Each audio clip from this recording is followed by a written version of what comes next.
50 people, a birthday cake, balloons, children laughing, and then gunfire. Easter Sunday, April 20th, 2025. Birmingham, Alabama. Mickese Bostic was hosting a celebration at his home on Lisa Lane, a combined Easter party and 7th birthday for his daughter.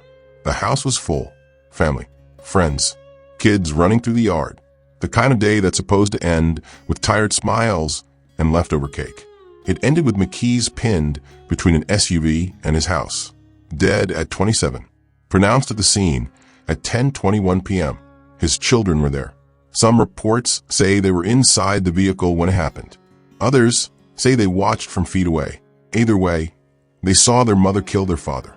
Here's the part that makes this more than a tragedy. It makes it a failure. Hours before Mickese died, police were called to that same house for a domestic disturbance. They arrived. They spoke to both parties. They determined nothing criminal had occurred. And they left. The argument didn't leave.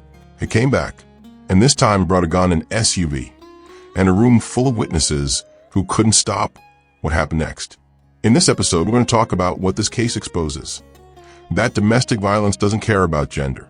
That police intervention without follow-through can be worse than no intervention at all. And that the trauma inflicted on children who witness violence like this doesn't end when the sirens stop. If you believe domestic violence victims, regardless of gender, deserve better protection, tap like so this story reaches the people who need to see it. Welcome to the Crime Anatomy.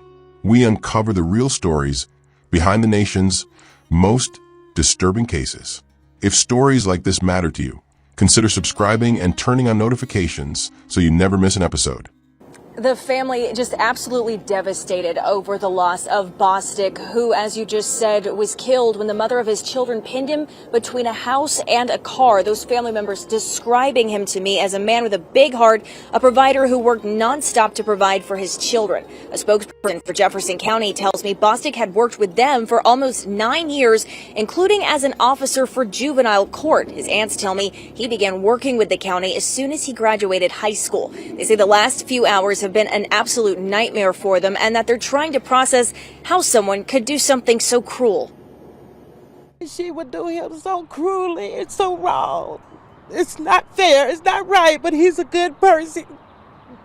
He's truly gonna be missed. You know, a long time ago they said there's a few good men left. He was one of them. He was gonna provide for his family, and he's gonna do the things that he needs to do for his family. Mickese James Bostic was 27 years old when he died, but the life he'd built in those years was already leaving a mark.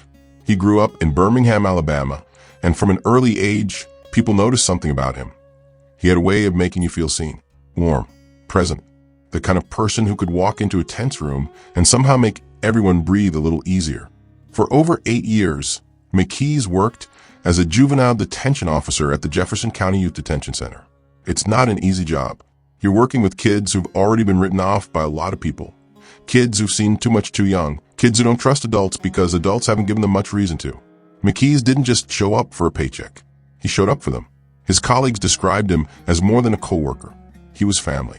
He had this infectious laugh that could cut through the heaviest days. He was young enough to relate to the kids, to understand the music they listened to, the slang they used, the world they were navigating. But he was mature enough to earn their respect. He didn't talk down to them. He talked with them.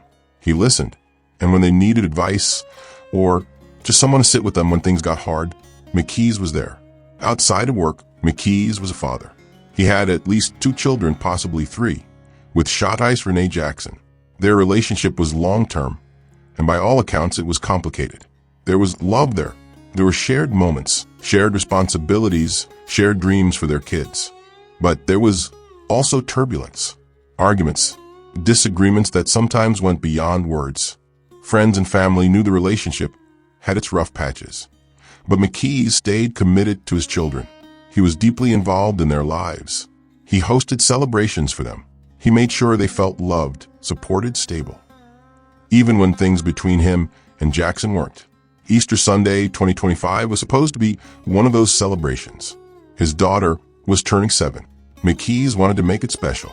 So he planned a party at his home on Lisa Lane, Easter and a birthday, all in one. He invited family. He invited friends.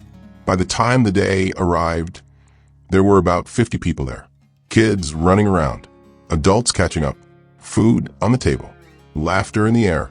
It was the kind of day Mickese worked hard to give his children. A day where they felt like the center of the world. But on that Easter Sunday, with the balloons still up and the birthday cake still on the table, none of that felt possible. Because beneath the surface of the celebration, something was building, and the people who were supposed to stop it didn't. Shatice Jackson was a mother of Mickese's children. She was part of his life in ways that were tangled and deep. Love, frustration, history, responsibility. Their relationship wasn't simple. It never had been. There were good days and hard days. And the people around them knew that. They'd seen the arguments. They'd heard the raised voices. They'd watched the couple navigate the kind of tension that comes when two people share children but can't always share peace. There's no record in the backgrounds of prior arrests, restraining orders, or documented incidents of physical violence before Easter Sunday. But the turbulence was real. The arguments were real. And on April 20th, 2025, that turbulence found its breaking point. The day started like any celebration should. Mickese's home on Lisa Lane filled up early. Family arrived with dishes. Friends brought gifts. Kids ran through the house in their Easter outfits, hyped up on candy and attention. It was loud in the best way, the kind of noise that means people are happy together live. But somewhere in the middle of all that joy, Mickese and Shatice started arguing. It's not clear what sparked it. Maybe it was something small that grew. Maybe it was something that had been simmering for days. What's clear is that it didn't stay quiet. The argument escalated. Voices got louder. The tension became something the guests couldn't ignore. At some point during the day, before the sun went down, before the party was supposed to wind down, someone called the police. A domestic disturbance. Officers from the Birmingham Police Department responded. They arrived at the house on Lisa Lane. They spoke to Mickese. They spoke to Shatice. They assessed the situation. And then they made a decision. They determined that nothing criminal had occurred. No visible injuries. No immediate threat. No grounds for arrest. So they left. Let's pause there. Because this is the moment. This is the gap. This is where the system had a chance to intervene and didn't. Police officers responding to domestic disturbances are put in an impossible position sometimes. They arrive at a scene where emotions are high, where both parties might be angry, where there's no clear victim and no clear crime. They have to make a judgment call. And in this case, the call was nothing criminal here. Move on. But nothing criminal doesn't mean nothing dangerous. It doesn't mean the argument is over. It doesn't mean the tension has dissolved. It just means that in that moment, based on what the officers could see and hear, there wasn't enough to justify an arrest. So they left, and the party continued. Shatice left too, at some point after the police visit.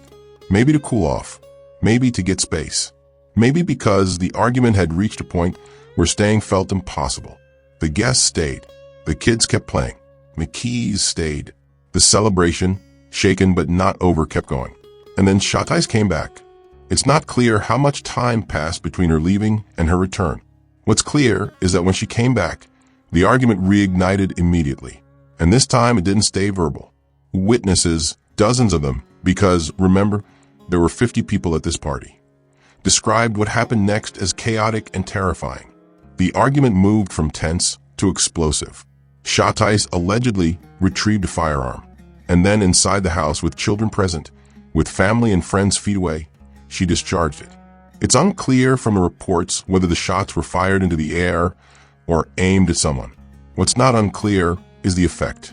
Gunfire in an enclosed space full of people is not a warning. It's not a gesture. It's violence. It's terror. It's a sound that makes everyone freeze, makes parents grab their kids, makes the brain scream, get out. The scene inside that house shifted in an instant. What had been a birthday party was now a crime scene in progress. People were scared. People were trying to figure out what to do. And in the middle of it all, Mickese and Shatice were still in conflict. Both of them exited the house. The argument continued outside. Witnesses watched. Some were still inside, trying to process what had just happened. Others had moved toward the door, toward windows, trying to see, trying to understand. Shatice got into her SUV, and then she drove it at Mickese. Not past him, not near him, at him. The vehicle struck him and pinned him between the SUV and the house. The impact was immediate and catastrophic. There was no time to move, no time to react, no time for anyone to stop it. At least one of their children was present during this moment. Some reports suggest a child or children were inside the vehicle when Shatice drove it at Mickese. Other accounts say they were nearby, watching. Either way, they were there. They saw it. They heard it. They will carry it for the rest of their lives. Mickese Bostic, 27 years old, father mentor, the man who made troubled kids laugh and feel seen, was pinned against his own home. The home where he'd been hosting a birthday party for his daughter. The home where hours earlier police had stood and decided there was nothing criminal happening. The emergency call came in around 10 p.m., multiple callers. Panic in their voices. A man down. A vehicle involved. Chaos at a residence on Lisa Lane. Birmingham Fire and Rescue responded. So did the Birmingham Police Department. But this wasn't a standard call. This was a scene with dozens of witnesses, high emotions, and a level of violence that required more than a few units. Police declared a max officer emergency, a signal that means all available units converge now. More than 25 police units from 4 precincts responded to Lisa Lane that night. When they arrived, they found Mickese pinned between the SUV and the house. Rescue teams worked to free him. They tried to stabilize him. They did everything protocol demands, but the damage was already done. At 10:21 p.m., Mickese James Bostic was pronounced dead at the scene. Around him, the remnants of a party. Balloons still tied to the porch, plates of food on tables, a birthday cake half-eaten, and 50 people, family, friends, children, trying to process what they just witnessed. Catherine Bostic, Mickese's sister, would later describe the scene as awful. Family members had tried desperately to help him, to save him, but there was nothing they could do. The violence had been too sudden, too severe. The man who'd been laughing with guests hours earlier was gone. Shatice Jackson was arrested on site. Officers took her into custody immediately. She was transported to the Birmingham City Jail and placed on a 48-hour felony hold while investigators worked to formalize charges. The charge, when it came, was capital murder. Under Alabama law, capital murder can apply in specific circumstances that elevate a killing beyond standard murder charges. One of those circumstances is when a child witnesses the intentional killing of a parent. In this case, at least one of Mickese and Shatice's children was present during the incident, either inside the vehicle or nearby. That presence, that trauma, that violation of a child's sense of safety turned this from a domestic homicide into a capital case. Capital murder in Alabama carries the possibility of life in prison without parole, or in some cases, the death penalty. It is the most serious charge the state can bring. Jackson was booked, processed, held, and within days, she appeared in court for her initial hearing. The hearing took place before Judge William Bell. Jackson, dressed in jail clothing, stood before the bench. She was informed of the charges against her. She was asked if she had legal representation. She told the judge that her mother had secured an attorney on her behalf, and that the attorney would be filing a notice of appearance soon. The judge scheduled a follow-up hearing before Judge Hudson to address bail and next steps. And then something happened that witnesses in the courtroom couldn't ignore. Jackson smiled, and then she laughed. Not nervously, not in shock, just smiled, laughed, as if the weight of the charge, the gravity of what had happened, the fact that her children's father was dead and she was accused of killing him, didn't register. Observers noted it. Court staff noted it. It became part of the narrative because it was so jarring, so out of step with the moment. A woman facing capital murder charges, standing in front of a judge, smiling. Her next appearance was scheduled before Judge Hudson. Bail was set at no bond, meaning she would remain in custody pending trial. No preliminary hearing date had been set as of the latest updates. The case was ongoing. The investigation continued. Birmingham Police Department detectives were still interviewing witnesses. 50 people had been at that party. 50 perspectives. 50 accounts of what they saw, what they heard, what they experienced. Detectives were also reviewing physical evidence from the scene: the SUV, the firearm, the layout of the house, the timeline of events. They also requested help from the public. If anyone had additional information, video, photos, anything that might clarify the sequence of events, they were asked to come forward. But the core facts were already clear. Mickese and Shatice had argued. Police had been called. Police had left. Shatice had left. Shatice had returned. Gunfire inside the house. Both exited. Shatice got into her SUV. She drove it at Mickese. He was pinned. He died. She was arrested. The timeline is simple. The failure is not. Because here's what we know. Hours before Mickese died, law enforcement was on that property. They saw the conflict. They assessed it.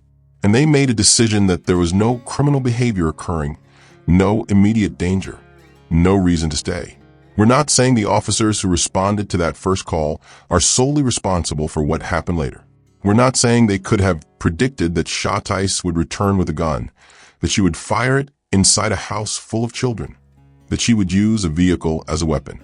Prediction is not the job. Prevention is. And prevention requires more than showing up and leaving. It requires intervention. It requires follow-up. It requires protocols that don't just ask, is there a crime happening right now? But is there danger building here? In many jurisdictions, domestic disturbance calls trigger automatic procedures, mandatory separation periods, referrals to counseling, removal of firearms if they're present, follow-up checks within 24 hours. These aren't punitive measures. They're circuit breakers. They're designed to interrupt the escalation cycle, to give emotions time to cool, to create space between conflict and violence. We don't know if those protocols existed in Birmingham at the time. We don't know if they were considered and dismissed, or if they simply weren't part of the response framework. What we know is that they didn't happen, and hours later, Mickese was dead. This is the systemic failure. Not that police didn't arrest someone when there was no crime, but that the system didn't have a mechanism to de-escalate a situation that everyone at that party could feel was dangerous. 50 people were there. 50 people saw the argument. 50 people felt the tension. Someone cared enough to call 911.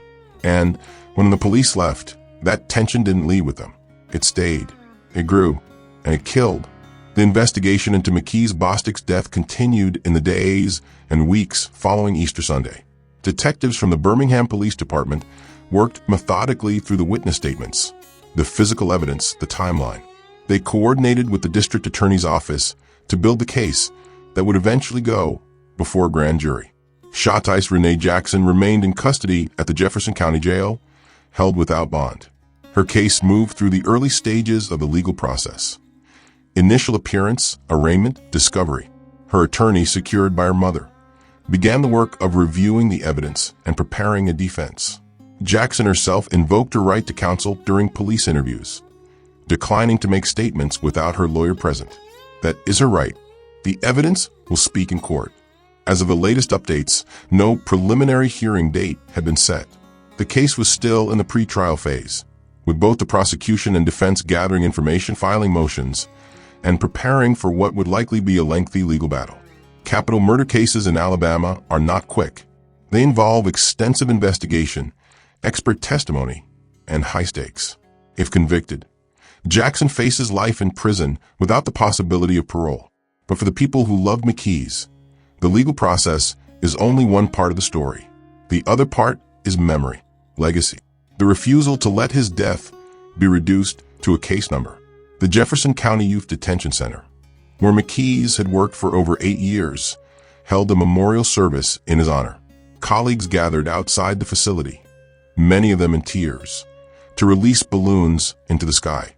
They shared stories about Mickese, the way he could make a hard day easier, the way he connected with kids who didn't trust adults, the way he showed up every shift with the same energy and care. One coworker said Mickese was family, not just a colleague, but someone you could count on, someone who made the work feel meaningful. Another said the kids at the center loved him because he didn't judge them. He met them where they were. He believed they could do better, and he made them believe it too. Catherine Bostic, Mickese's sister, spoke publicly about the loss. She described the scene on Easter Sunday as awful, a word that feels too small for what it was. But maybe there are no words big enough. She talked about how family members had tried to save him, how they'd done everything they could, and how it hadn't been enough. The grief, she said, was overwhelming, but so was the love, and so was the determination to make sure Mickese's life meant something beyond the way it ended.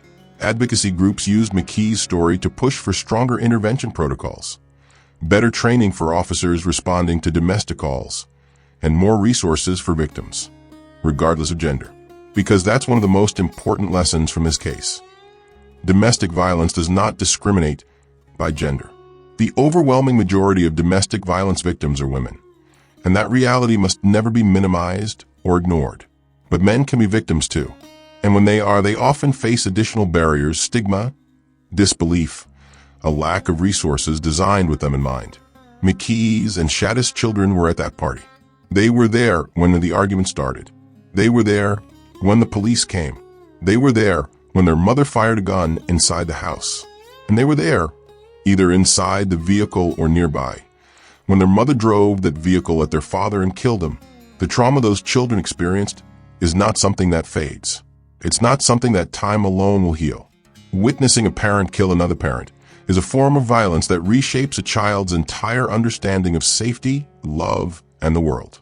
It creates a wound that requires immediate, intensive, and ongoing psychological support. Under Alabama law, the fact that a child witnessed the killing is what elevated the charge to capital murder. The law recognizes that this is not just a crime against Mickese. It's a crime against his children. It's a violation of their right to grow up without that image burned into their memory. The Jefferson County Youth Detention Center's commitment to supporting Mickese's children is a start. But it can't be the only response. Those children need access to trauma-informed therapy. They need stability. They need adults around them who understand that their grief is complicated. They lost their father, and their mother is accused of killing him. They need space to feel anger, confusion, sadness, and even love for both parents, without judgment. Mickese spent his career helping troubled youth find better futures. He believed in second chances. He believed people could change. He believed in showing up every day and doing the work. His death doesn't erase that legacy, but it does demand that we honor it by doing better, by building systems that protect people before it's too late, by recognizing that intervention is not interference, it's care, and by refusing to accept that domestic violence is inevitable. His children will grow up without him. The kids he mentored will grow up without him. The colleagues who called him family will go to work without him. And all of us are left with the same question. Could this have been prevented? This is the crime anatomy. We document the failures so we can build the fixes. We say his name because he mattered.